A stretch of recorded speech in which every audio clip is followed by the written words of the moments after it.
I haven't brought this up in like 5 years on the show. So I'm gonna lend you some knowledge right now, and the viewers out there. If you're brand new, here's a life hack for you. Go to, right. it depends on where you're at, but you usually have the place where they'll put butter on it for you, or you can bring it over to the machine with like the really shitty butter, which still most people do most of the time. You break out now a paper straw in most places, or if you have a plastic straw that you have brought from home, you can do that too.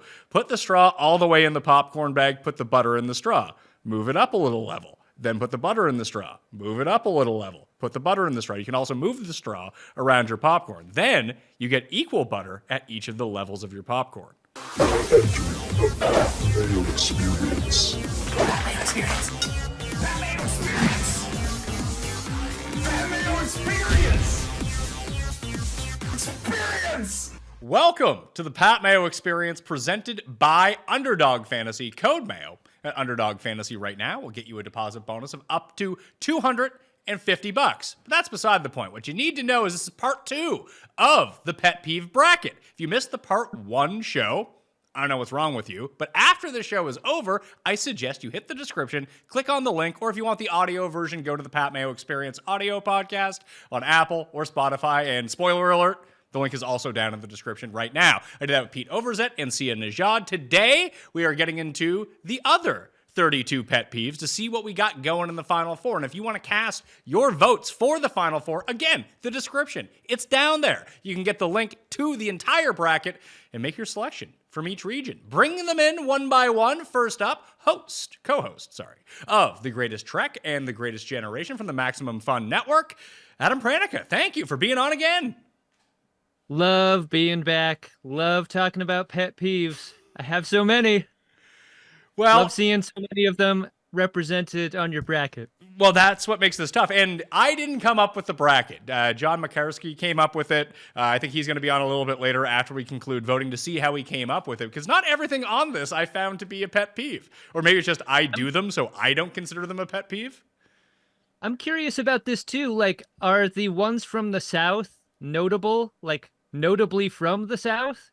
And those on the East, ones that you would recognize as being kind of East Coast pet peeves, or what? If I had done a bit more legwork on this, that would have been a fun way to separate it, not just randomly assigning a bracket a name. I shouldn't ask such difficult questions. Yeah, you guys put in real prep into your show. We're just showing up and riffing today. But let's bring on the third guest. This is a show I think perfectly designed for him because he probably either has great offense to most of these or does 95% of them. That man's name is Tim Cust. Tim Cust. Not my name. How'd you feel? Pet peeve to start with. That's pet peeve. That's not your name. I'm pretty sure it's your name. Yeah. I don't know what else to say. Most of these frustrate me on this list. Some of them I'm indifferent about. I don't think I really do any of them. Well, we talked about the big one when Overzet and I did part 1 of this. The very first thing that we talked about in the Midwest region, just to circle back at them, was the cut in on the highway or any lane, like driving to where the bottleneck is and just moving over, which is something that Pete and I both admitted we do all the time. Isn't that the right way to do it? I thought scientifically that was the way, like to zipper merge by going all the way to the front and then you're zippering through. Only if everybody else plays ball. But if no one else is doing it, then that's just you determining valuable than anybody else's is somehow more valuable than other people's. And if I were in the right lane, I would let you in. I would just ride you right down through into the lane you don't want to be in. Oh, you don't. Too bad. You don't cut in on me. You Too bad. You don't have the fucking guts to box someone out, pal. I would totally box somebody out. There's a couple of spots in the city where people try to cut over after waiting in traffic. It's like, under no circumstances. Can I tell Goodbye. you my favorite thing to do in traffic at someone who has offended me? It's not the horn. It's not the middle finger. It's not anything like that. It's the sarcastic thumbs up. It really makes me feel a lot better. It feels like I've done something at them, but it's kind of non-threatening and passively sarcastic in a way that I can really get behind. Also lets them, I want them to feel bad. And I think the thumbs up gives them something to think about. Yesterday, somebody passed me on the highway just to take the exit 6 seconds in front of us. And I should have given him a thumbs up because like people like that don't know how to drive. Yeah. Well, They should have their licenses taken away. no, see that No one's in that much of a hurry.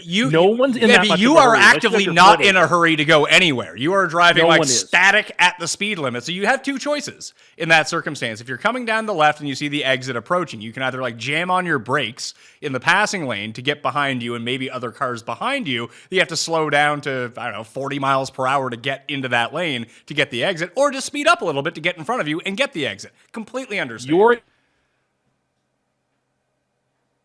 Oh, Tim's internet is not good today. When you need to get off on the exit.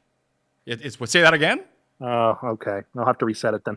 Yeah, it's been choppy. I'm going to have to reset it. Hold on. All right, you reset it and you jump back in. Adam and I will continue to talk about this.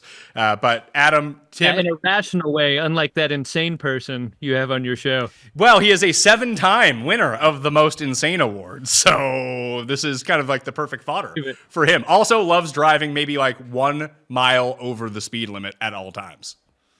Monster. Yeah. I'm a speed of traffic person every time. Hey, go with the flow. Yeah. Yeah, in all ways. The zipper merge I am big on, but one thing that I learned was I was in a city where they advocate for zipper merging all the time, so everyone does it. When I moved here, it's actively not a part of the handbook that they teach drivers to do, so no one does it, and much like Tim, get very offended when people try to do it. You know, the book censoring and the book burning in our culture has just gone too far. When it comes to removing valuable lessons from the culture like that. More people should know about the zipper merge. It shouldn't be hidden from folks. It is the most efficient way that you can drive to finish up. I mean, Tim, if zipper merging came in here, would you be all for it? Yes, absolutely. If everybody plays ball, then it's perfectly fine. But when no one else is doing it, you don't get to play carte blanche and say, oh, well, it's actually more efficient for me to go ahead of you, so I'm going ahead of you. No, you don't get to do that. I mean, sorry, your time's no more valuable than mine. You'll wait. I do that all the time and shave a good like. And 20, I would not. And 20. But again, should not let you in. You don't have the People guts shouldn't to let do you it. in. No, because what you do is you just kind of like meander in the other lane and wait for the you. Well, there's who's a couple like, of spots I can think of where I totally would not let people in doing that unless they had like a license plate from out of town. And they didn't know any better. So you would rather help the foreigners out than the people around you. You're like they don't know the rules of the road. Oh. They don't know the rules here. But other people who do, who just again seem to presume they have that they should get where they want to get before other people because of who they. No, absolutely not. Sorry, too bad. I still don't think you would do it. Anyway, let's jump into the South bracket and check out what the 1 seed is up here. What do we have? We have, again, you can find the entire bracket down in the description. You can vote on the final 4. The 1 seed is don't hold the door open for someone versus the 16 seed, Adam, gum snapping. I mean, the seedings here suggest that don't hold the door open is a formidable favorite. Perhaps maybe the strongest pet peeve in this region. Do you really think it should be favored as a 1 versus 16 matchup here? I don't know. I find these two pet peeves a little more even. And I would like to know the record historically, like if many 16 seeds have beaten a 1 seed in the first round. You'd have to go back into your books for that one, Pat. Well, it's not, we don't actually have to go that far back because I think it's happened 3 times. And Tim, who were 2 of the 1 seeds that lost? Teams that I picked to win the national championship that season. There you go. Ouch. Yeah. Also, in the first, the bottom rung of the pet peeve bracket, the number 1 seed went down in the first round both times because John was the one who seeded these, not me. So I guess like his personal pet peeves are maybe not as common as we think. Tim, where do you go with this? Like, I mean, you got to hold the door open for people. Yeah, both of these things are terrible. Of course, you should always open the door if you're capable of doing so for another person. Keep it open. And yeah, gum snapping is just gross. Isn't that when you take the gum out of your mouth and like manipulate it with your fingers and then like put the gum back in your mouth or something? Great question. I would also like a judgment on what exactly this is specifically. I thought snapping was just the audible chewing of gum. Like you know, you can not blow a bubble but still make a bubble pop sound inside. Oh, your okay. mouth. That to me is what gum snapping is. But maybe I you've got presumed it was pulling it out of your mouth, like snapping it out of your mouth. That is grotesque. I don't even If know that- who. I've never seen anyone do that. Yeah, unfortunately, I've witnessed that. I mean, if that's what it is, if that's how we're defining it, I think the 16 beats the 1 here. Yeah, I think we can define it however we see fit. yeah, I think so. I more or less took it as blowing a bubble and popping it. Okay. Well, that's just juvenile, but it's not worse than not leaving the door open for somebody. The first day I moved to the big city, when I moved to Toronto from here to go to college, I almost broke my nose going into a coffee shop because I assumed the person in front of me was going to hold the door for me, and I just went, boom, straight into glass. You got to keep your head up, apparently, up there in big cities. Inconsiderate. It's not a big city. Were you thing. like a bird? Did you fall to the ground and people left you alone? They didn't want to touch you because you're going to shake it off eventually. Yeah, there was no empathy from anyone around me. Afterwards, when I moved to New York, it was basically the same vibe. That it's not that no one holds the door open. In fact, the majority of people do. It's just there's a lot. The ratio isn't 99% to 1%. It's like a 70-30 split. Yeah. I'm going with the Used to door. be a society. Yeah, door is the right answer. All right. So the 9 versus the 8. You have people driving with their high beams on versus people just saying no offense and then getting into the offensive thing. High beams is definitely the worst of the two. I mean, so much so that many modern cars actually have a function where the high beams are automatically taken off when they perceive or sense a car near you. So like, even the manufacturers know that people absolutely despise it. So yeah, I mean, the no offense stuff is just a weird quirk. It's just people sort of like, it's just a throat clearing exercise before they say whatever thing it is they know is going to agitate people. But yeah, the high beams part is like legitimately awful and is, yeah, 100%. I can only think I'm with you. I was gonna say, Adam, I can only think of 2 times to use high beams. Being in the middle of nowhere where there is no lighting, obviously you need them then so you don't run into a deer. Or if you passed a cop and you see him on the other side of the road, you give him the high beams flick to like the traffic coming down the other way so they know. That's appreciated. I love that move. I'm with Tim on this. Like, you can escape no offense guy. You don't have to listen to them. But when it comes to high beams, you are subjected to that person in oncoming traffic in a way that's inescapable. I think that's what makes it the worst. You have the high beam problem, but there's also, I don't know if it's like an LED light or it's like the size of a truck, the height of it, but there are certain types of vehicles that just blow your eyes away. And I know that they don't have their high beams on. It's like whatever angle that it's coming in on you at. The halogen lights. Yeah, those should also be banned. I agree. I despise them. I mean, you live in Was Car different Central. growing up, was it like this for you guys when you were growing up? Like the cool kids had like the Pia lights that they would put on their bumpers and stuff. And it seems like even at their brightest, the brightest lights back then pale in comparison to just like what counts as normal on a car's headlight these days. What is a Pia light? Do you remember that? Are they not still a brand? You could buy accessories for your car many years ago and just put light bars and extra fog lights on your bumper and stuff. This happened all the time in my high school. This wasn't a thing for you guys? We had one guy who ended up putting like a new exhaust and a spoiler on his car, and we bullied him so unmercifully that he got rid of them. Wow, in my school, the bullies were the ones with those cars. Amazing. That's East Coast, West Coast stuff. Yeah, sure is. So I guess we'll have high beams moving on. All right, let's roll through these here. Number 5, Adam, keeping the toilet seat up versus switching seats on a plane. The toilet seat issue is something I so rarely think about. Being a married person, I just celebrated my 10-year wedding anniversary. I don't even think about it. Of course I put the toilet seat down. I just don't care about that kind of thing. But switching seats on a plane, oh boy, do not like that at all. It is. I like having a ticketed seat. I like knowing where that seat is. I like a lack of anarchy on a commercial airline.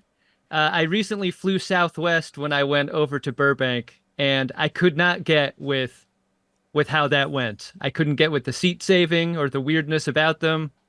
No way. So don't switch seats, and don't sit in my seat and act like it was a mistake, like you couldn't read your ticket or whatever. Don't bullshit me. Listen, if someone wants to come up and ask me if they can switch seats and then they show me where their seat is and I deem it acceptable, they're like, hey, that's not like a middle seat somewhere near the back. And I'm traveling by myself and like I'm sitting next to their spouse or something like that. Like, then fine. Like, I'm glad they asked. I have no problem doing that. But don't sell me the bullshit of, oh, can I switch seats because you just want to be closer to the front of the plane. Yeah, forget that. No way. Or presume you're entitled to my seat because you want to sit near somebody. No, you're not. Your poor planning is not my responsibility. Bingo. We all had the same chance to select our seats. You didn't do it. How does this Southwest thing work? They just don't assign seats and it's a mad dash to who gets on the plane? Is it like a movie theater where just wherever you go, you go? Even movie theaters have assigned seats now. Some of them do in some places. I fly them very rarely, and they recently changed their policy to where assigned seats are how they're going to operate going forward. But I was grandfathered in on this flight to the old way of doing it, and you're just given a boarding order. So I was B18 yesterday, and that means according to your boarding pass, if you're an A and a certain number, you just line up in numerical order, and you board the plane, and it's first come, first serve for whatever seats you want. And then the B's line up in numerical order. And there I was, toward the back, getting the pick of whatever seats still remained. And fortunately, I got a window. I'm a window man. I don't know if you guys are, but grabbed a window and I was fine. But if you're in a bad boarding group on that airline, you're getting stuck in middles. You're getting stuck without any overhead bin space. That's too stressful. I want assigned seats. I want classes. That's what I want. The caste system. I can't defend that. You say the caste system has a place in society, and it's on airplanes. So when people line up and they get like their first boarding priority, I assume people just like take the window, take the aisle. Do they leave the middles empty? So many open middles. By the time I got on the plane, it was mostly middles, except for a weird reason. I got an exit row last night. Do people not like exit rows? Are they not aware that there is more room on an exit row? Or what? I was shocked. I took that exit row as soon as I saw it. If you can't get first class, the best thing you can do is get into an exit row. Absolutely. Mm-hmm. Although, Tim, I feel like you wouldn't want the responsibility for the people of being in an exit row. I have no issues with that. Really? None at all. I prefer the exit row. I love the extra leg space. Mm. Yeah, I mean, toilet seat up, I'm with you. I just celebrated my 7-year wedding anniversary, so it's just kind of ingrained at this point because I dealt with that when we first started dating, and then it's just like anything. Through repetition, you're just like, oh yeah, this is what I do now. Not a big deal. No, it's really not. not. A big... My kids are bad at it, though. They enjoy just leaving it up or just pissing all over it and just getting out of the room. When you're 4 and 5, I guess that's what flies. So switching seats on a plane, moving through. Number 13 seed, Tim, no punctuation and all lowercase in any sort of communication versus not wiping down a gym machine. Yeah, well, unfortunately, both are annoying. But unless you're E.E. Cummings, I don't want to read all lowercase, no punctuation stuff. I'm sorry. No interest. I think that just is suggestive of somebody who is not interested in communicating with me thoroughly. I don't like it at all. The no punctuation, all lowercase. It is not my job to have to figure out where a comma should have been and what that sentence is supposed to mean. It's your job to tell me. And if I can't figure it out, that's a problem. So as agitating as not wiping a machine down is, that's gross. Those people who don't do that are wrong. There is no defending it. No punctuation just drives me crazy. I used to be a copywriter in another life, and you might assume that the no punctuation, all lowercase would be the pet peeve for me. But no, nothing's grosser than not wiping down your machine. I once followed E.E. Cummings after he got off a leg press machine, and he just soaked that thing with his sweat. It was gross as hell. By default, I always wipe down machines. And I think that was actually one of the big, if there was like positives that came out of the pandemic, people got very ornery about wiping down machines at all times. But if it's someone, listen, most people who are going in to do a big chest day or a big arm day, they don't necessarily break up the big sweat if they don't do the 5 minutes of cardio to get the heart running, get a sweat going.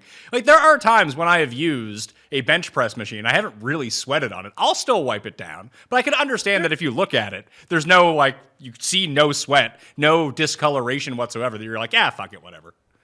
No, microscopic germs. Absolutely not. You just because you can't see it doesn't mean it's not there. Wipe it down. Sorry, Howard Hughes. Hard agree. And more than that, there's the theater of looking like you care. Like, if you have not left sweat behind, be the person that looks like they've wiped down their own machine. That's a good way to be. Is it strange that no punctuation, all lowercase, is like something a serial killer would do, but we're all conditioned to now randomly capitalize words for emphasis when we're writing, or just when you see things in all caps, you're like, it's just probably an old person. I thought it was funny that no punctuation, all lowercase, was written in all caps with punctuation on the bracket. Yeah, that person got it. Whoever assembled it, they got it. I believe John is a copywriter as well, so I can see the humor in a lot of this. So I guess we're going with not wiping the gym machine down is going to be the winner here? I can get with like that. 2 against 1, yeah. All right, so no, wipe machine down. Number 3 seed, Adam, taking up 2 spaces while parking, or pulling a Tim Andercust and simply ignoring technology. Could you define a little bit more the ignoring technology? Tim won't use online banking. That's not true. I do use it for the basic things. Tim won't put his credit card online in fear of identity theft. No, I don't want to do that. No. I don't want to do that. It's the same Can I ask a personal question? Are you in a committed relationship of any kind? Yeah, and I don't like to purchase anything online. I have one of my best friends is like you in this way. And what he's done is made his wife create all the accounts. And even on their shared credit cards, she's the one that does the online purchasing. It's completely insane to me. My brother often does it for me. I will send a link to my brother of the thing I'd like to purchase and send him the money, and then he will purchase it for me. But it doesn't happen very often, because if I need it, I'll just go get it. There's very few things that I need to order online. I could, but I usually elect not to. But I don't think that's ignoring technology. I think that's not ignoring technology. That's being savvy to the flaws in some technology. It's like, well, why don't you Google that? Well, if you haven't noticed, Google searches are awful these days. And so why should I use Google? Because it's not all that effective. Like, there's a lot of people who brand someone as a technology Luddite or an ignorer of technology who don't have the first clue what they're talking about. They're living like it's 2011 and they think that all the technology... No, I don't. No, I do not. They're walking around like it's 2015 thinking that all the tech that they had that worked really well then is somehow still applicable now. It's just silliness. But taking up 2 parking spaces, that should be a crime. Unless there's something so urgent, like you had to park instantaneously to get something like that's an emergency. No, there's no excuse for it. None whatsoever. 2 parking spaces is the worst. I'm inclined to agree, even though I don't understand your reasons. There are reasons, as insane as I might find them, for ignoring technology, and yet there is no reason to take up 2 parking spaces in a parking lot. The only time I could ever seeing it being a thing is if you have some sort of oversized vehicle and you park like on the back end of the parking lot where no one is, so therefore it's not that big of a deal. I just don't understand the reason to ever do it. Like, are you just actively bad at parking, or are you just an asshole? Sometimes a little from column A, a little from column B. Sometimes it's because they're very inconsiderate. Sometimes because they are terrible at parking. It could be a mixture of things. But either which way, it's selfish and it's inconsiderate and it's just awful. Agreed. And it doesn't make sense either because, listen, I'm not going to go damage someone's personal property, but I know that there would be people who would like scratch that car because they're being an asshole. Like, you're just bringing... Well, that's also... No, but that's terrible too. You shouldn't do that. I mean, this is... But I'm not saying to do it, but I'm saying that this is what leads to these things happening to you. Why leave yourself open to that possibility? It seems risky. Yeah. If you park in 2 spots, that's what's going to happen. Okay, we got some good ones here. This could have been like these 2 could have been 1 seeds in my mind. I think these are the 2 favorites in this side of the bracket. So, Tim, we have calling instead of texting versus snapping your finger for a server. That's out of like... I think that one's worse. That's like bad guy in an 80s movie level. Yeah, that is extremely bad form. Yeah, it's just so impolite and it's so supercilious. I can't stand it. Adam, instead of like the save the cat moment for the hero, this is the you're a villain moment in a movie. I absolutely agree. I've long believed that that folks should be conscripted into retail jobs out of high school to understand what it's like to work a service industry job. I think if more people did, fewer people would treat folks like servers like this with a snap instead of with the dignity that they deserve as human beings. Problem is, I still think calling instead of texting is worse. No, It's it's not worse. It's not. It's annoying, but it's not worse. It's more of a pet peeve. Like the other thing is just objectively. unfortunate. The other thing is just objectively rude. The other one is just really annoying, which I think is the point of this bracket. No, It's also you got to pick the scary, though. worst of the two. You got to pick the worst of the two. No, that would be like, And, like if we put in, I don't know, calling instead of They're poorly texting versus murdering someone. Yeah, murdering someone is worse. It's not really a pet peeve of mine. Snapping at people is a pet peeve. Now, I mean, it's unfortunate that they're drawn together. They really should be much further apart in the bracket. But insofar as that they're together, one has to defeat the other, and in this case, the 6 has to carry over. We cannot abide that not moving on. So it's unfortunate that the calling has to stay. Can we just talk about calling instead of texting for a second? I would love that. We have a friend, Adam, and Tim, he calls you more than me because I told him to stop fucking calling me. That will randomly call you and talk for 45 minutes out of nowhere. Well, again, like that's something that he does, and he likes to do that for social reasons, and I get it, and that's fine. I don't tend to call people as a rule, but everybody has their way of communication. I'm not really going to judge. It's not my preferred form, but I don't like, if a friend is calling me, I don't shudder that a friend is calling me. Like that seems to like really weird and fringe behavior. So, I mean, it's not my preference, but it's not the worst thing in the world. Weird and fringe behavior is my currency. So I just wanted to step in to say that like all of my friends have an agreement that we will text before calling. And if you're calling and not texting first, it's an emergency. So no matter where you are, you got to pick up that phone call. And we've been doing this for years. I feel like that is the unspoken agreement that we all have, except for one person. Like, if you are calling, something needs to be addressed at this moment. It is. Yeah.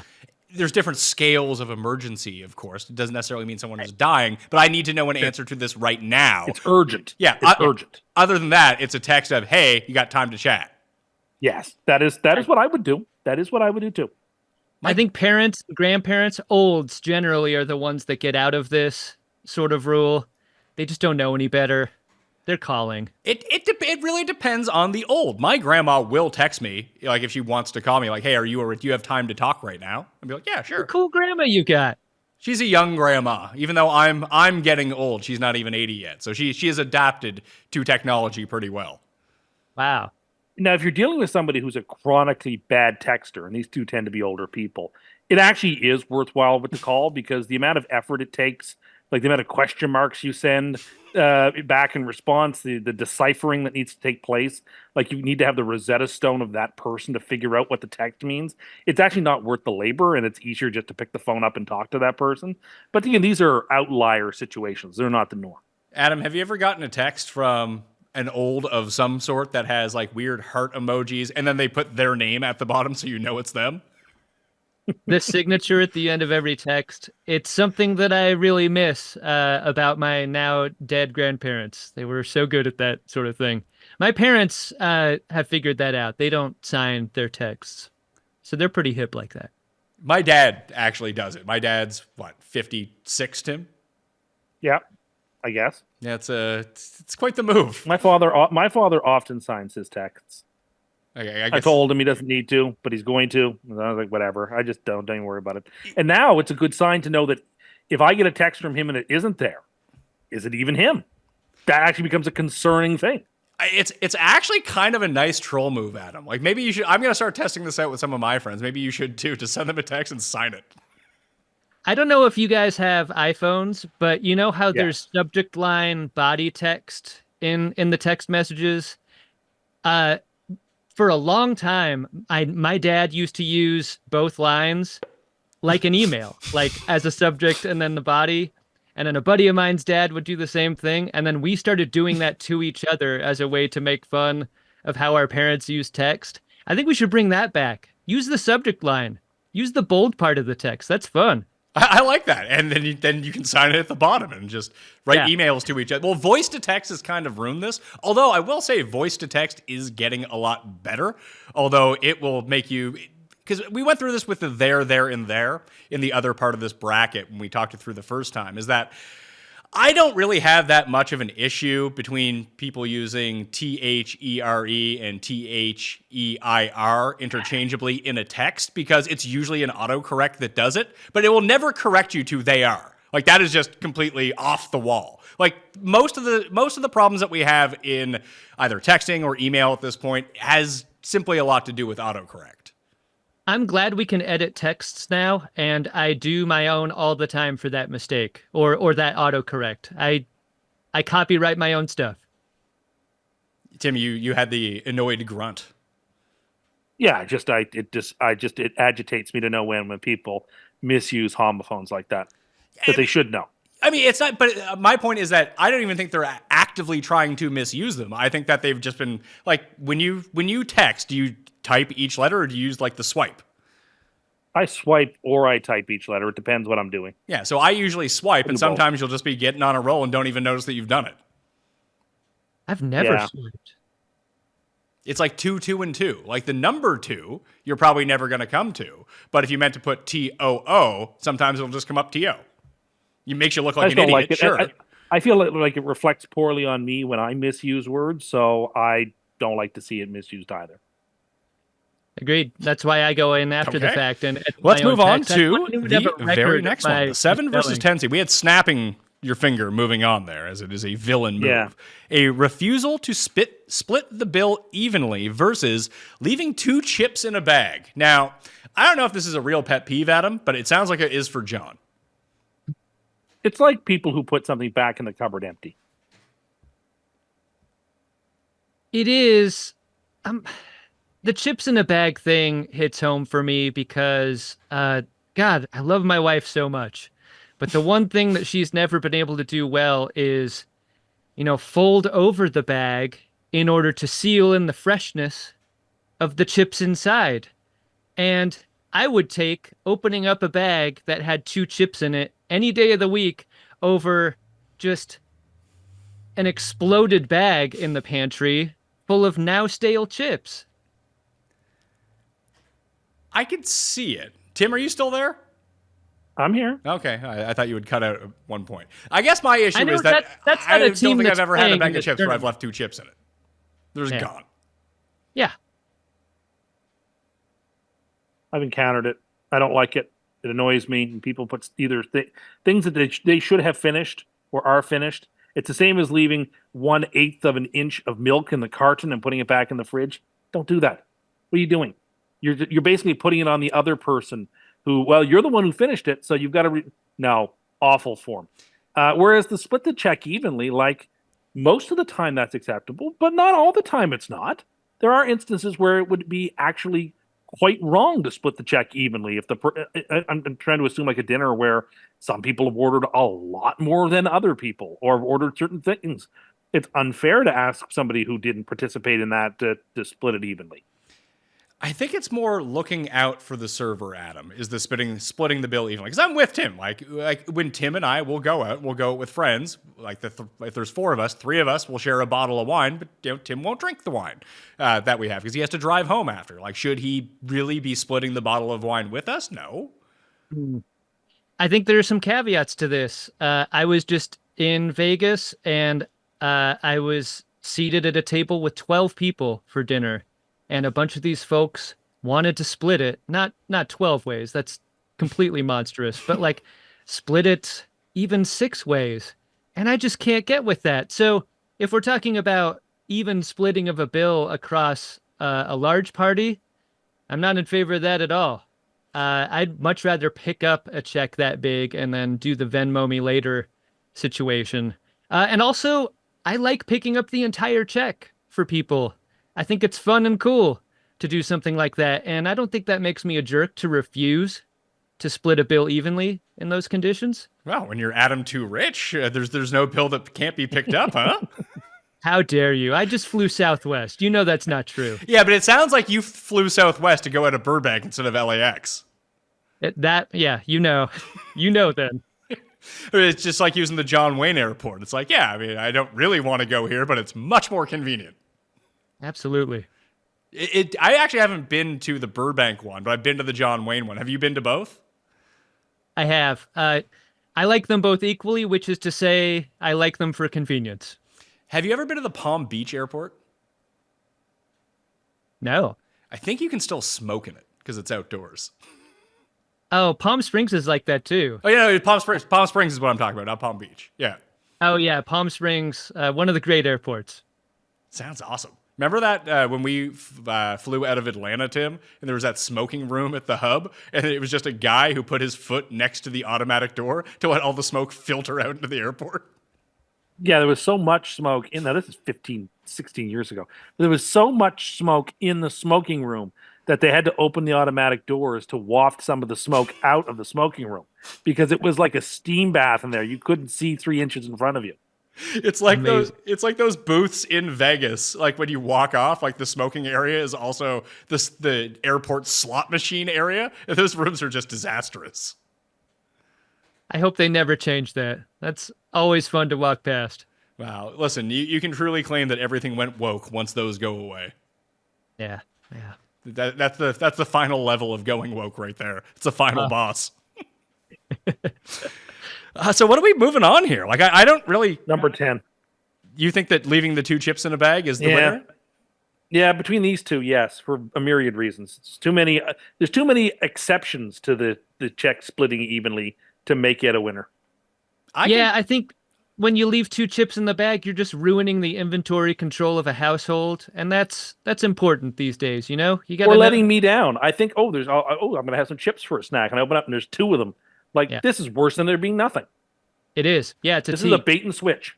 Yeah, That's a good point. Now, Tim, I don't normally give you credit, but you actually tweeted something that happened to me like 2 days ago when you said that if there are no hamburger buns around and you're out, that you can use English muffins instead. I completely agree. My wife did not. She went to the store to get hamburger buns.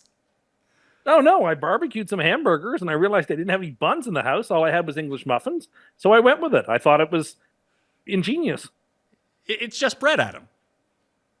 Yeah. I mean, I would argue it could be a superior bread. All those little nooks and crannies in there. I get the good place for the sauce. condiments to hide. Yeah, the agreed. grease can go into it, but I Also, you're not- would prefer hamburger buns. Don't get me wrong. I prefer a hot dog Correct. bun. But if I'm making a sausage or a hot dog and I don't have any hot dog buns, I can use a slice of bread and wrap the bread around it if I need to.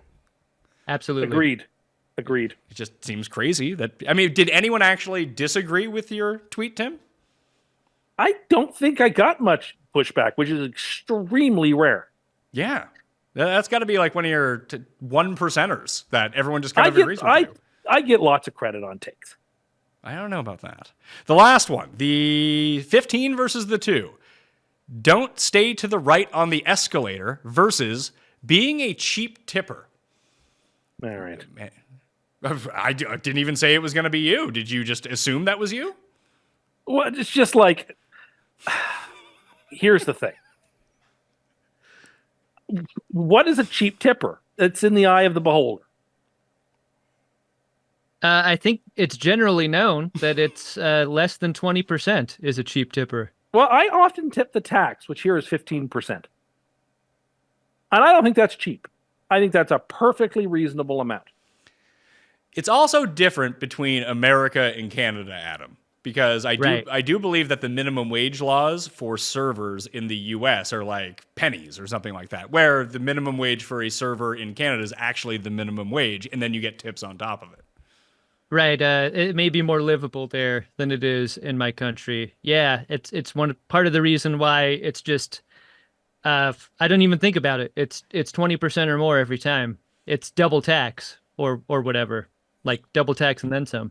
And I'm good with that at a restaurant or if you're going to get drinks. But I do hear where Tim is coming from because Tim doesn't have the ability to say no to a lot of things. If people are, he doesn't want to deal with the shame of not tipping. But like when I went to Subway the other day, Adam, they asked me for the minimum was a 20% tip off the sandwich I was constructing my 6-inch sub, which took 30 seconds. Like that's the job. And the worst is when you pay before they make it and you're real concerned that if you don't tip, they like will not be as fulsome in the things they put on your sandwich that they might otherwise be if you do tip.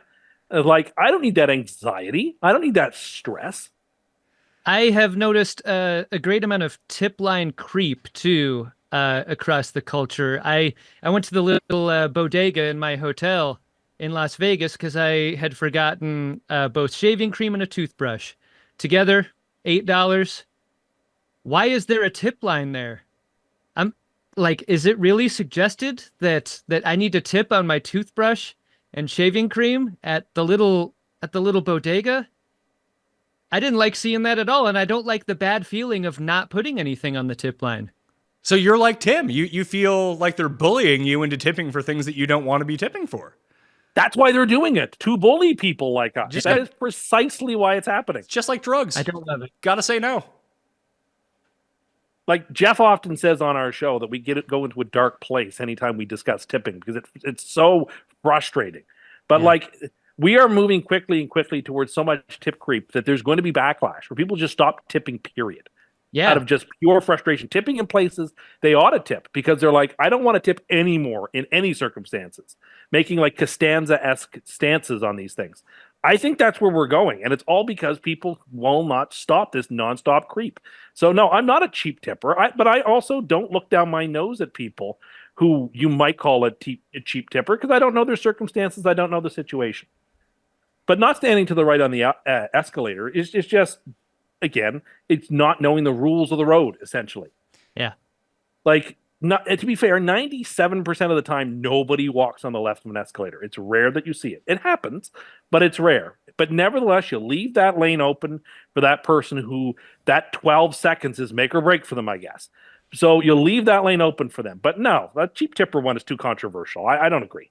Your rules of the road comparison was apt because you leave that left lane open for the passing lane. Yes. In the same way as it works on an escalator. No culture I've encountered was better at this than in Japan. They know the rules of the escalator. All the public conveyances are treated with that sort of feeling, like allowing for someone who may be in a greater hurry than you to get to where they're going. I thought it was a delight, and to come home from Japan after that to see the absolute chaos that was happening on our escalators around the country.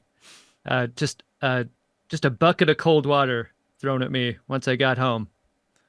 I think that sidewalk etiquette should very much work the same way, Tim, but it does not because people will take up the entire sidewalk walking next The to problem each is that sidewalks often are two-way streets, so there isn't the space to move over on a sidewalk in quite the same way as a rule. No, but what I'm saying is that what people will do is if there's 3 people, they'll all walk beside each other and then block people and block people from going the other way. Yeah, that should not be done. That is terrible form. Craziness. So that's the entire south side of the bracket. If we have to vote for a winner coming out of this side, Adam, what are you voting for? Oh, God. What an awful choice. I mean, it's hard not to choose something that affects me the most personally, the thing that I encounter the most. I mean, there are things on here that I could understand being the greatest peeves for other people.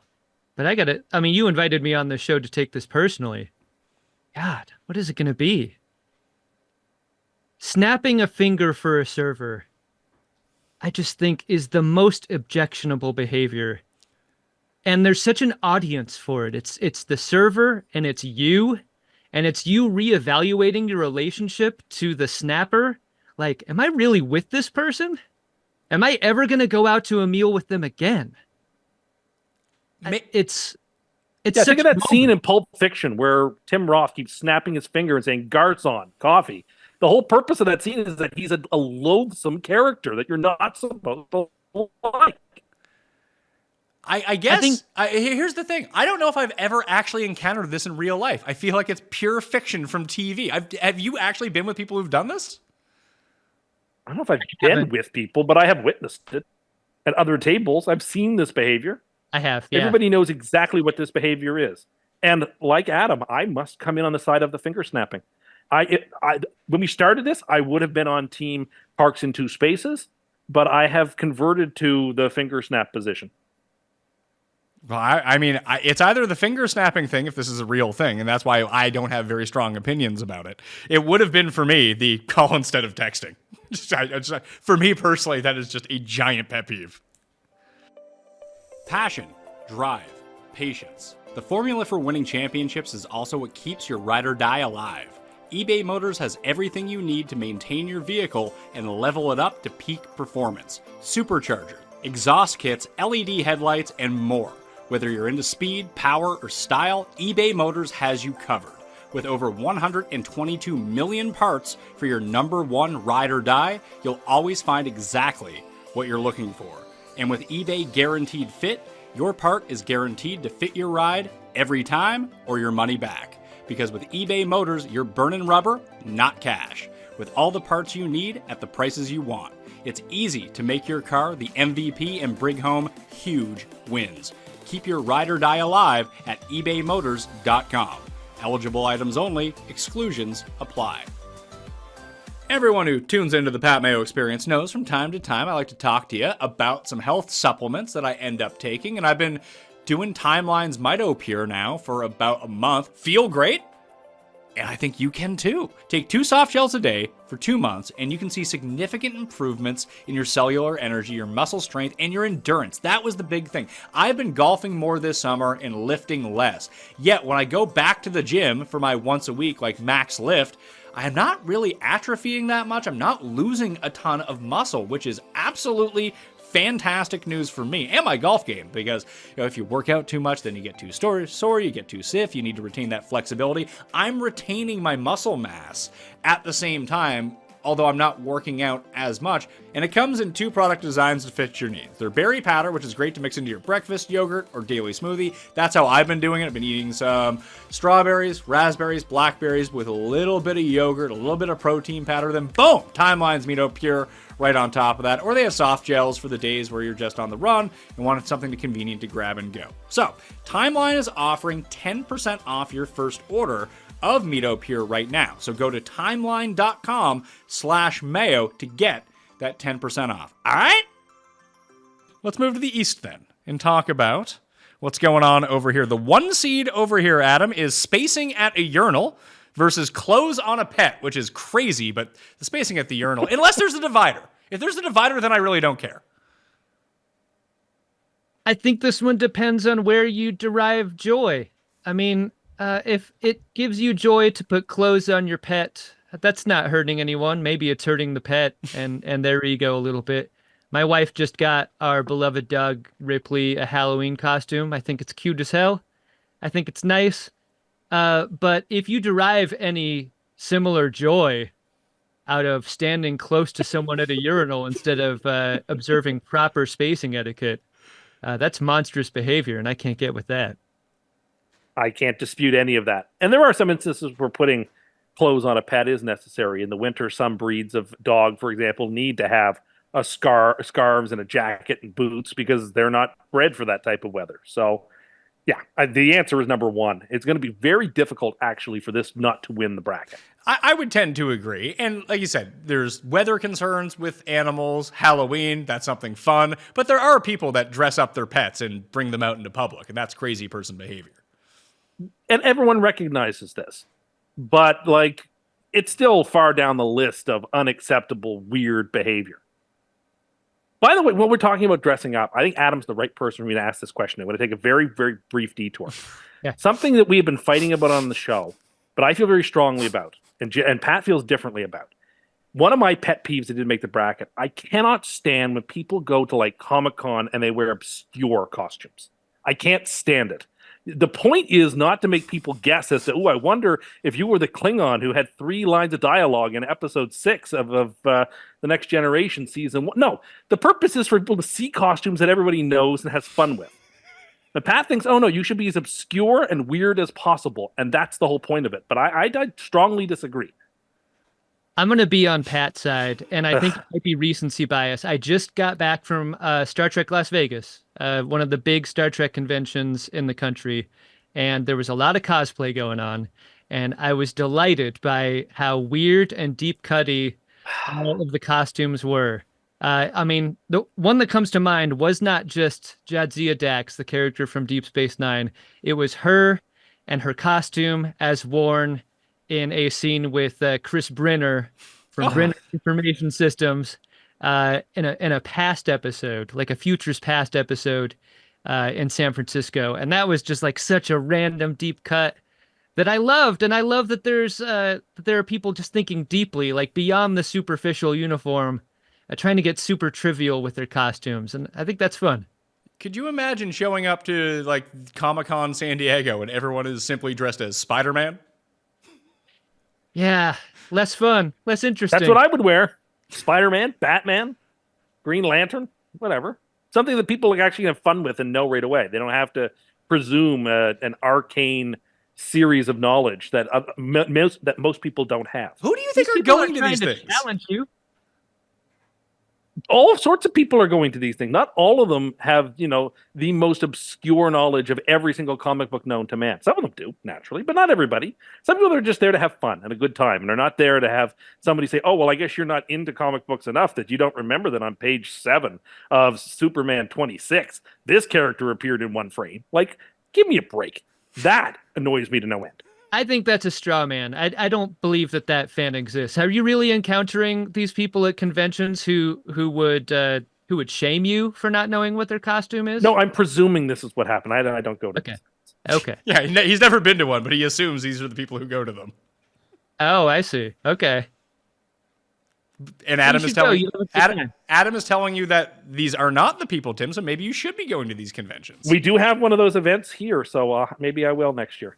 All right, we got Spacing at the Urinal moving on. The 9-8 seed is not giving a foul ball to a child sitting next to you, being the man who takes it home with him, versus no turn signal on the road. Both objectionable behavior, Adam. I think I've just grown so accustomed to no turn signal person that it just doesn't even register with me anymore. Like, yeah, sure, whatever.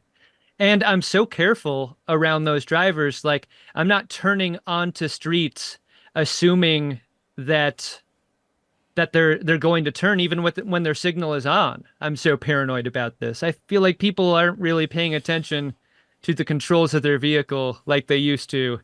And no turn signal person is just a part of driving, a fact of life. But don't give a foul ball to a kid is a terrible choice. And it's hurtful to someone in a way that no turn signal is just kind of benign. That's a spin, Tim. Where do you fall on this? Like, I don't agree. If I caught a foul ball in a game, do you think people would be mad at me because I didn't give it to you?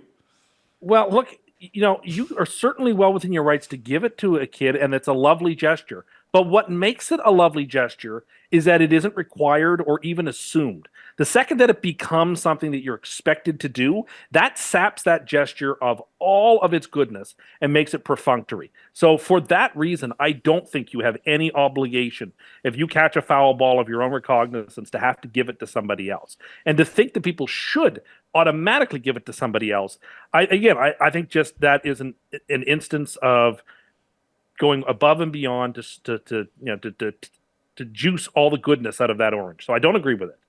Maybe you've been going to baseball games for 25 years and you've never caught a foul ball, and now you catch one, and you don't even have the choice, really, as to whether to give that ball away to someone who might have a very tangential interest in baseball. Like, what's the greater sin there? That you don't get to keep the foul ball you've been waiting for your whole life? Or some kid who may not really care much about baseball but came on a Saturday because it's something to do, gets to keep that ball for the rest of their life? Like, I don't know. I think that there's a lot of gray there. Whereas not using a turn signal is dangerous. It can be dangerous and frustrating. And for me, that's where I vote.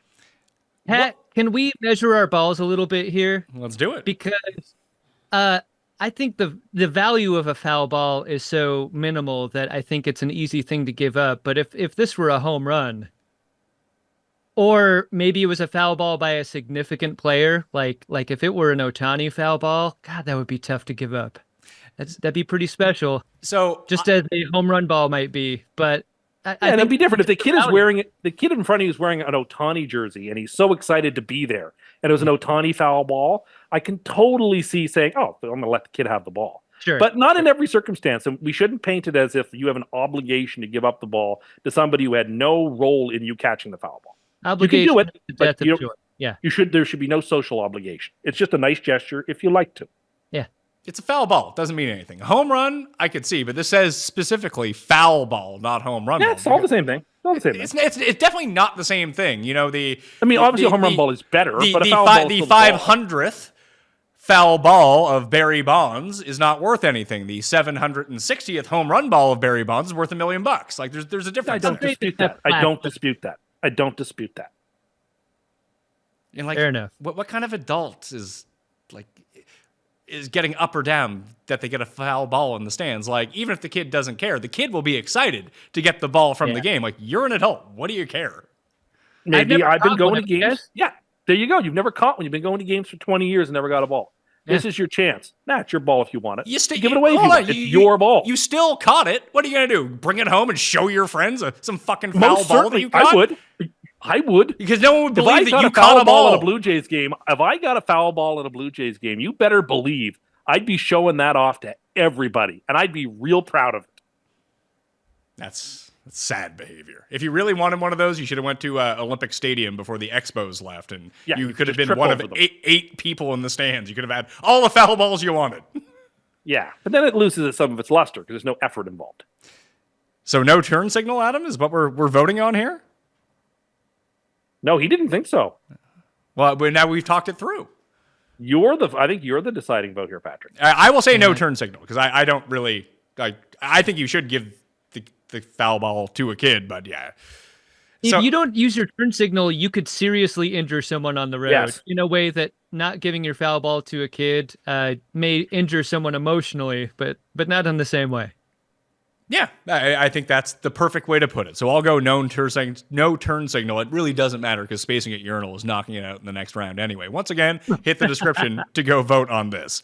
Not giving up a seat. When is this one? On a train or bus or subway, not offering up the seat versus slow, bad golfer.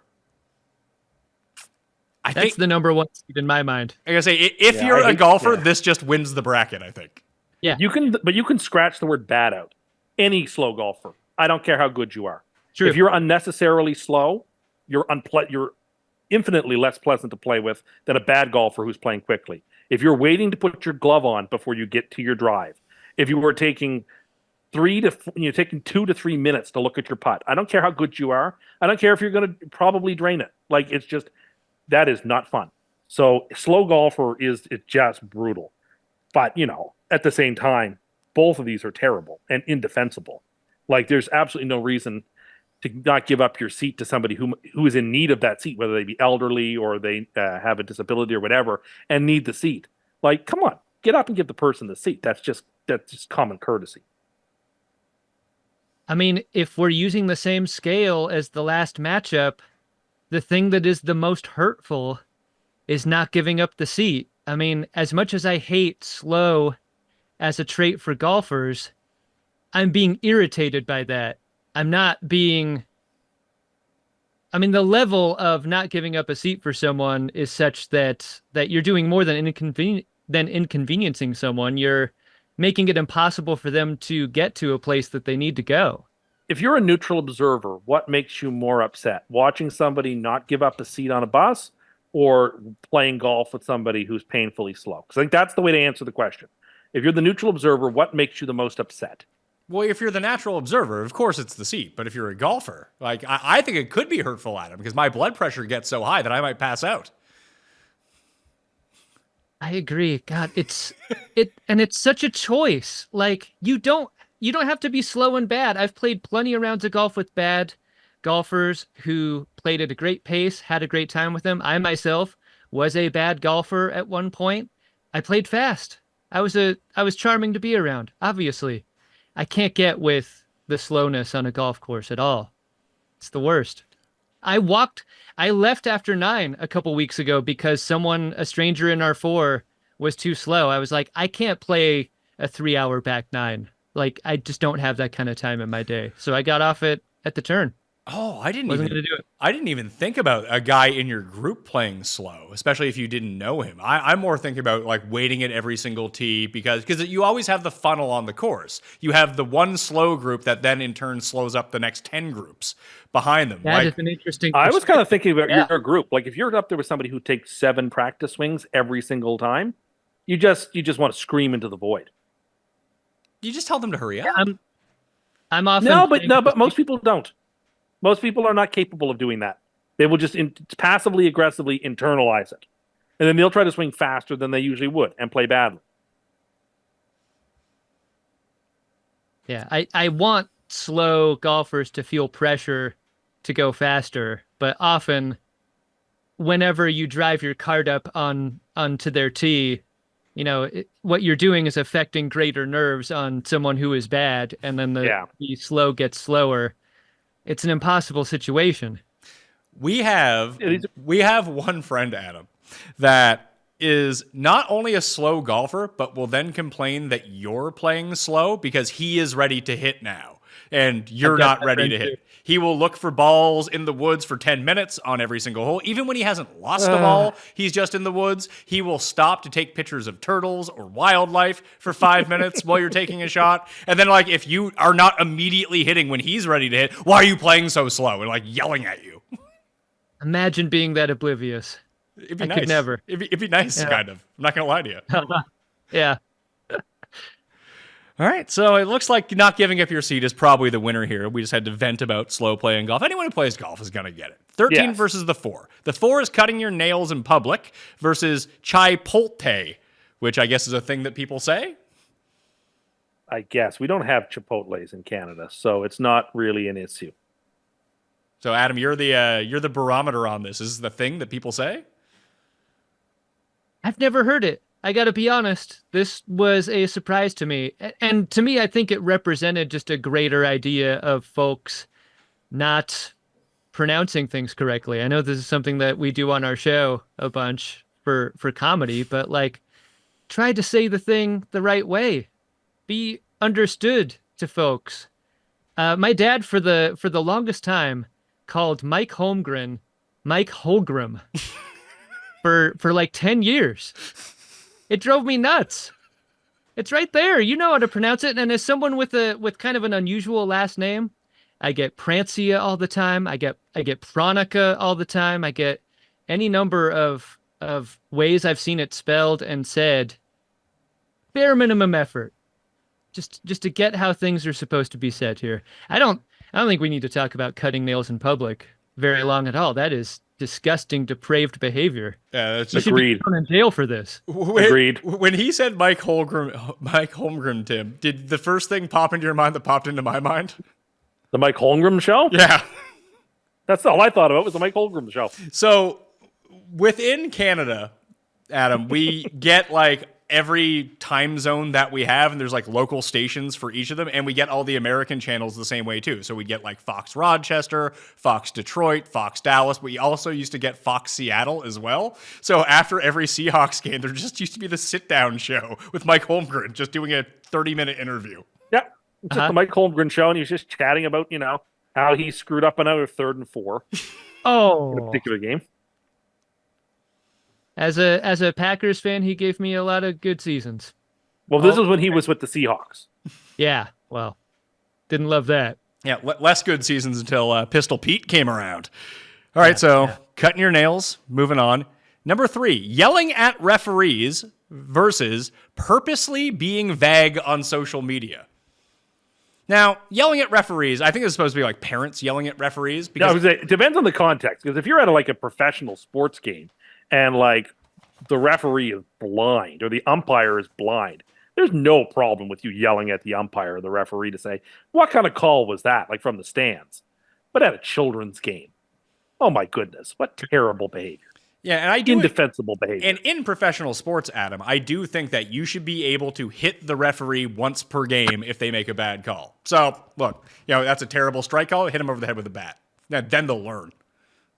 I agree. I also think it's a matter of frequency. Like you'll often be seated in a section where someone wants to be the star of the section, being quippy guy at the refs or whatever. You know what? Take your one best shot, get your flowers, and be done with it. Don't be the constant yeller at the referees. That's ruining the experience for everyone else. Purposely being vague on social media is the worst. It's bad. When someone was like, just wanted to let you know I'm home now and okay. And that's their Facebook post. Like, from 2007. Like, what is the purpose of that post? Am I supposed to ask, are you okay? What happened to you? Where were you? Is the purpose of that post for you to elicit comments from me? Like, why? Or like people who are like, you see a Facebook post where someone goes, I guess just that's how it's going to be today. Like, what are you talking about? I've seen that. Like, what are you talking about? What happened to you today? Was it serious? Was it not serious? Was it good? Was it bad? Like, it's just a cry for me to reach out, for people in general on their social media feeds to reach out and ask questions. Like, that's bad behavior. Like, why be vague? Like, why not, as you said earlier, like, why not communicate to be understood? It's the social media equivalent of sitting in someone's company and they let out just a big sigh, waiting for you to ask, what's going on? What's wrong? Like just come out and say it. Yeah, or looking at their phone and going, interesting. Exactly. And then saying nothing else. Like, what are we, like, that intentional vagueness to elicit further questions out of me rather than just telling me what it is you want to say. Use your words. Like, it can be done accidentally sometimes, and everybody has grace on that. But when you're doing it intentionally, like, it can be passive aggressive. So it sounds like the 14 seed has staged a big upset over the 3 in this one. I don't even remember what the 3 was, because as soon as I heard the yell at referees. Yeah, well, it depends on the context. It totally depends on the context. So, but as soon as you heard being vague, you got triggered, and that was the end of it. Yeah, that bothered me because I can think of examples over the last 20 years in social media of people doing exactly that, and me rolling my eyes so hard I thought they would never stop. 11 versus 6. You have the no thank you when holding the door open for someone.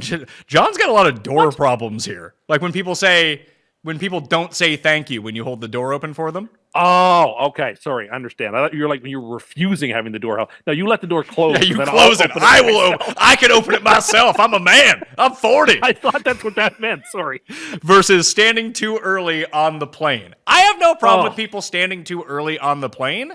Because, listen, Tim, you're a big guy. You're tall. You got to get up and stretch. I don't need to do that. I'm a little person. I don't stand the whole time, though. I'll stand for like 20 to 30 seconds and then get back in my seat.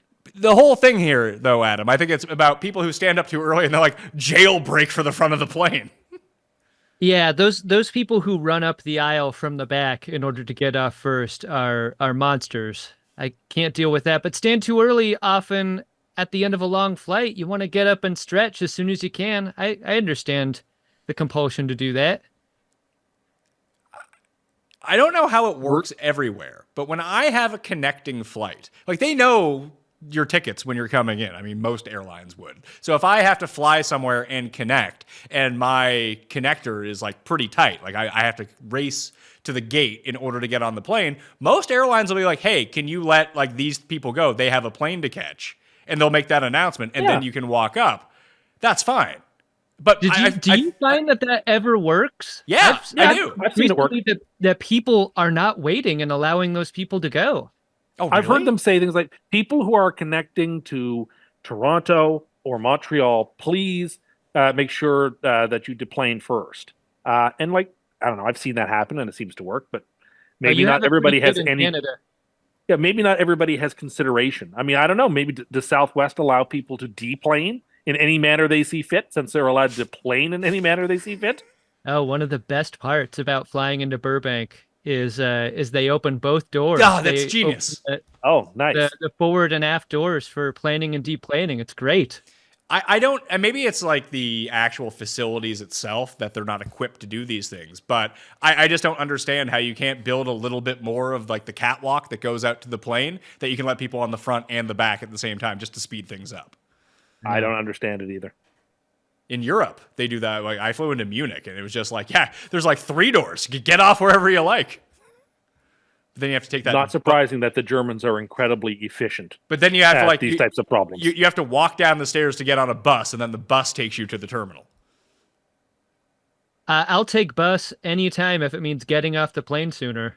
Yeah, I agree. Getting off the plane is what counts. So what are we going with here? Because honestly, like not saying thank you to someone holding open a door is just bizarre behavior. It's incredibly rude. Yeah, and it's the easiest thing to do to show that little bit of kindness for something nice that's been done to you. Yeah, exactly. It takes a half second to go, thanks. Mm-hmm. Or even a head nod that they see. That's all you got to do. So this one kind of came up in round 1, but it was on an airplane. But now it's smelly food in the office instead of smelly food on an airplane versus a loud public phone conversation. And I'm going to just even throw in more to this one, where it's not just a loud public conversation on your phone. You could be watching videos on your phone, listening to music on your phone, without headphones, in public, and just playing stuff off your phone. Might be the winner of this entire bracket for me. I would agree. I just, this is recency bias, but I just came back from an airport and you see it at every gate. Folks playing videos without earphones in or whatever. They're doing it on planes. Flight attendants are having to make PA announcements to tell people to not play amplified sounds throughout the cabin, instead use their AirPods or whatever. Why? We're at a point where we need to tell people this? I thought it was obvious. I don't know. Can't defend it. Like, I will do some pretty not great things in public throughout my time, but that would be one that just wouldn't even occur to me to do. I would not want people to know what I was watching on my phone. Absolutely. There's that too. I wouldn't. It's very antisocial behavior, is what it is. Smelly it's food. antisocial, but it's also look at me behavior in a weird way. I don't know that many people are doing it for the attention. I think they're doing it because they're completely ignorant and disinterested in other people's earshot. You don't think that's a little bit like the whole say something vague on social media? Like, ask me about this weird thing I'm watching and enjoying. That's not a little bit, that's a part of it? I hadn't thought of that. I thought it was mostly just ignorance. That I don't care who's within earshot of me. I'm just going to listen to what I want to listen to, however I want to listen to it, and I don't care about anybody else. I see it as like supremely selfish rather than sort of being a peacock. Right. The smelly food in the office sucks. Just smelly food in general in enclosed spaces where, listen, if it's your food and you're at your house, then whatever. Eat what you want. Or if you're at a restaurant that specifically has food that has an aroma to it. The office is better than an airplane, though. Because I mean, I don't know what they serve on Southwest, Adam, so people are bringing stuff onto the flights, but people will bring crazy food onto a flight and just open it up while you're sitting next to them. Or a movie theater is the same way. Yeah, I'm very... They do it. If it involves HR, you've made mistakes in terms of what you bring to the office. There's a certain kind, I forget what kind it is, that you can buy like the seasoning to put on your popcorn at a movie theater, and some of that is just way too strong. It is. First, it shouldn't be allowed. All those seasonings should be banned at the concession stands. They're awful. They're unnecessary. If the popcorn isn't good enough the way it is with a little bit of butter, then you know what? Don't buy popcorn. You don't like popcorn. You should buy potato chips. You should buy something else. If you need to dress it up with dill pickle, mix that you spray on your popcorn, you don't like popcorn. Don't do that. It's a bad smell. I don't like it. Wow. I'm with you. I feel very strongly about these things. Very strongly about these things. There's butter there. What else do you need? What else do you need? Adam, can I tell you my butter trick at the... I haven't brought this up in like 5 years on the show, so I'm gonna lend you some knowledge right now, and the viewers out there. If you're brand new, here's a life hack for you. Go to, right. It depends on where you're at, but you usually have the place where they'll put butter on it for you, or you can bring it over to the machine with like the really shitty butter, which still most people do most of the time. You break out now a paper straw in most places, or if you have a plastic straw that you have brought from home, you can do that too. Put the straw all the way in the popcorn bag, put the butter in the straw, move it up a little level. then put the butter in the straw. Move it up a little level. Put the butter in the straw. You can also move the straw around your popcorn. Then you get equal butter at each of the levels of your popcorn. You're fracking your own popcorn. Exactly. Yes. My mind is blown. I love buttered popcorn. I get it every time. I've never done it like this, and I've often been dissatisfied with the butter distribution. This is a game changer. And anytime you do it, at least this has been my experience, someone will see you do it and say, "Oh my God, you're a genius," and then they will do it. And so you're passing on the information. Pat, I got to ask you. I'm often a big wad of napkins guy, like in a shirt pocket if I'm getting buttered popcorn, because there's nothing I dislike more than buttery fingers throughout a movie. The worst. When you use the straw against the butter dispenser, how often are you missing the nozzle and then shooting the butter all over the straw and your hands in order to dispense it? How careful do you have to be? You don't have to be that careful because you don't necessarily need to use your hands on the straw. So you need basically one napkin for afterwards. You put the straw in, then you just kind of hold the bag with your hand and move it around until you find the right spot. When you take the straw out eventually or try to move it up, then you'll get a little bit of butter on your hands. The one downside to this, as a past pair of jeans found out, that when you put butter towards the bottom of the bag isn't necessarily built with the right thickness to hold all the butter, and it might seep through a little bit. So you do need the extra napkins to put underneath the bag if you do put it on your lap. Correct. You do have to think that. There will be some leakage of butter potentially out of the far from watertight seal at the bottom of the bag. My wife has gone so far as to get the box at movie theaters, the box that they'll often give you the hot dog or the pretzel in as part of a combo meal, to then pour the popcorn into so that you get a wider and more shallow distribution of popcorn to hit all your butter with. And it's also better for sharing if you don't want to touch your partner's hands during the movie. And, well, I mean, she probably does what my wife does. I'll order the big popcorn. Then she says she doesn't want popcorn. So then she eats her hot dog. Then she's like, give me some popcorn. And then the popcorn that gets put into her box is all the good popcorn at the top of the bag. So unfair. Yeah. You're eating fucking little kernels like this. And she has got the full piece. She's getting the fully loaded popcorn. Yeah. It's a good move on her part. I wish I could pull it off, but it just never work. Last one. Yelling speech at a wedding or wherever at someone versus not returning your shopping cart to the bin or to the front of the store, Adam. Point of clarification. The yelling of speech is to the general wedding reception. It's not like Adam should give a speech. You know these folks. It's not you're not being pimped, right? This is just a general speech yell. I think it's more like someone is targeting you to give a speech when you weren't supposed to give a speech. Like something has happened and they're like, speech. Like you really need to say something when you have no intention of saying something. That's how I've taken it.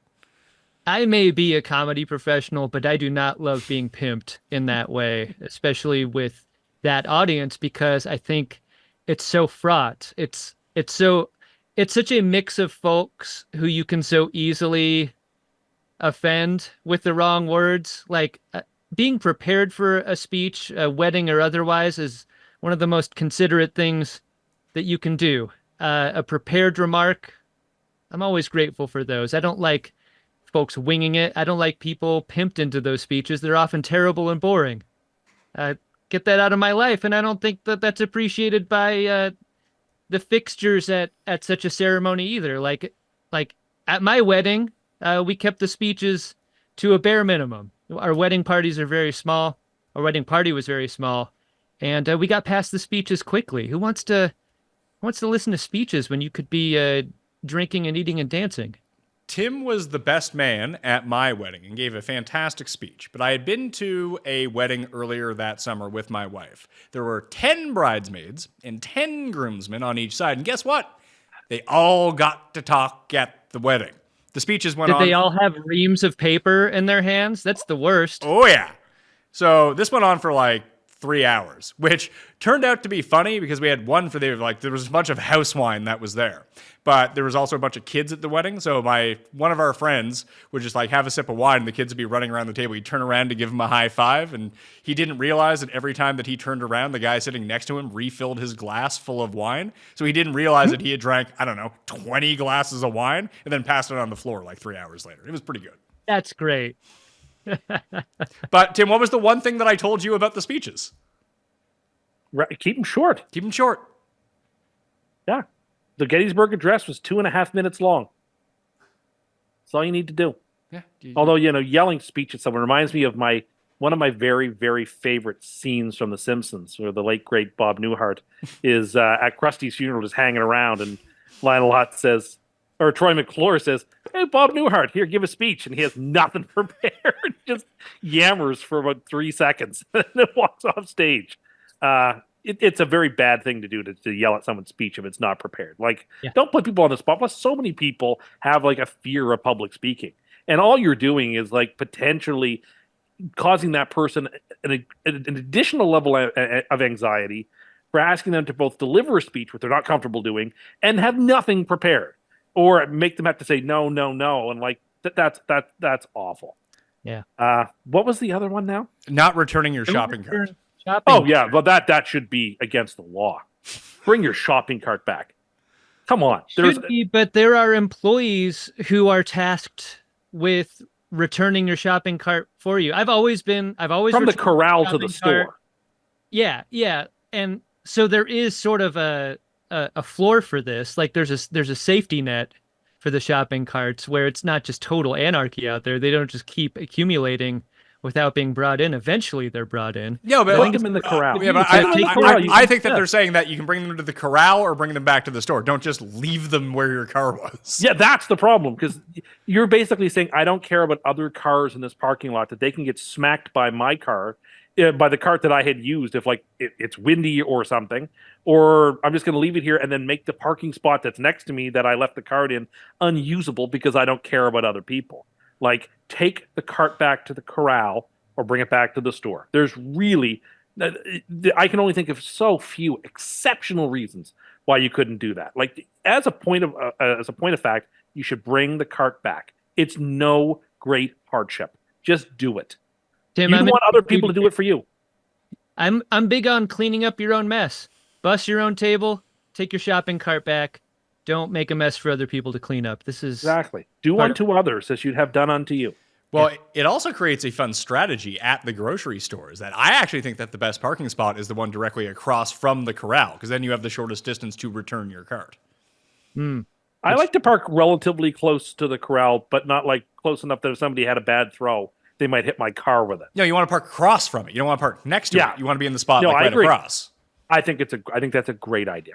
the chaos move is parking in the corral itself. It's often a wider space than the others. Get you off the hook. Chaos. No one would ever call you a double space parker. That's one giant. That person has problems. You Hey, leave him there. you You want to park there? Go ahead. Hey, it's like a garage. If there's no carts in it, hey, I want to get my car rained on. This is perfect for me. Great. That's maniac behavior. I like it. It So certainly is. the winner of this spacing at urinals is probably going to be the winner if only men vote in this. I mean, I can't imagine a woman casting a vote for that, although maybe they know too, because it's been brought up so much by men. But for me, it's actually going to be the loud public conversation and just phone use in public with volume on. Yeah, day to day, that's the one that really hits me. That's the hardest thing about going out into the world most days, is just how inconsiderate folks are with the things that make noise. Tim? I'm going to go with the shopping cart. That really bugs me. It's just an abject sign of laziness. All right. Well, that is part 2 of the pet peeve bracket. Did you guys have an overall winner from both of the brackets? Because I think it's the phone thing for me. What was this aisle one? I had aisle something winning. Oh, yeah. Board before it's your group? That's awful behavior. Yeah. Seat lean on a plane, Adam? Because Tim is pro seat lean. I'm not. I don't object to it. If you don't think plane seats should recline, then make the seats such that they can't recline. Oh, that's often the defense of people who just don't take responsibility for making their own comfort, placing their own comfort over the comfort of a stranger. I think that's monstrous behavior. I never recline my seat on a plane. I think it's inconsiderate. And I choose seats with bulkheads behind me so that on super long flights, I can recline with impunity and not feel bad about it. The one I had was actually stopping in the grocery store aisle with your cart in the middle and just standing there like a goober. Oh, that happened to me the other day. It's just the worst. What's wrong Keep with you moving people? or get out of the way. Get Should to the be side on a so that giant I have sign a in the grocery store. So that we have a clear berth to move around you while you determine which of the Lipton soup cans has got the lowest amount of sodium that you're going to purchase. Right, that will do it. You can vote in the bracket down in the description or at the PME on X, where you can find everything and vote for the final four. Adam, tell everyone where they can find you. I have 2 Star Trek shows coming out every week. They're comedy Star Trek podcasts. One of them is called The Greatest Generation. It's about catalog Star Trek shows, stuff that you might have grown up watching. One is called Greatest Trek. That's all about the new Star Trek shows that is streaming right now and over the last few years. We also do touring live shows around the country, having a blast talking to Star Trek fans everywhere. Great time. I would highly recommend any of those live shows. I've been to 2 in Toronto, and they've been an absolute blast. Adam, thanks for coming on. Thanks for having me. Well, and another big shout out to one Mr. Tim Undercust. Tim and Cust. Not my name. Thanks for being on the line today, sir. That will do it for me. Smash a like while you're here. Use code Mayo at Underdog Fantasy to get yourself that deposit bonus, and subscribe to the podcast and the show on YouTube, and spread around the good word of the Pat Mayo experience, because football is coming very soon. All right? I'm Pat Mayo. Thanks for watching. I'll see you next time. Pat Mayo Experience! Experience!